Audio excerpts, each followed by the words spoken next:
येणाऱ्या गणेशोत्सवाच्या पार्श्वभूमीवर आमगाव येथे स्थानिक पोलीस ठाण्यात गणेशोत्सव मंडळाची बैठक आयोजित करण्यात आली होती। या बैठकीत पोलीस निरीक्षक तिरुपती राणे यांनी उपस्थित मंडळांना मार्गदर्शन करताना सांगितले की गणेशोत्सव साजरा करताना पारंपरिक वाद्यांना प्राधान्य द्यावे व डीजेचा वापर टाळावा। ध्वनी प्रदूषण रोखण्यासाठी आणि नागरिकांच्या आरोग्याची काळजी घेण्यासाठी डीजे वापरणे टाळावे असे त्यांनी स्पष्टपणे सांगितले। त्याऐवजी ढोल ताशा, लेझिम, भजन, कीर्तन यांसारख्या पारंपरिक व सांस्कृतिक माध्यमातून उत्सव साजरा करावा असेही त्यांनी सुचविले।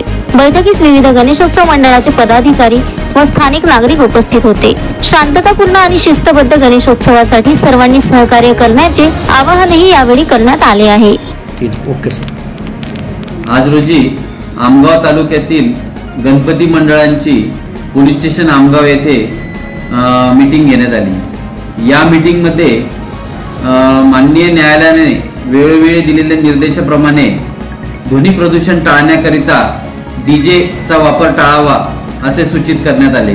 डीजेचा वापर टाळून पारंपरिक वाद्याला प्राधान्य देऊन पारंपरिक वाद्याचा वापर या गणेश उत्सवात करावा। Sunil Kawade, the sting operation news, Gondia. The sting operation news, सत्याचे दुसरे नाव, अन्यायावर लेखणीचा घाव।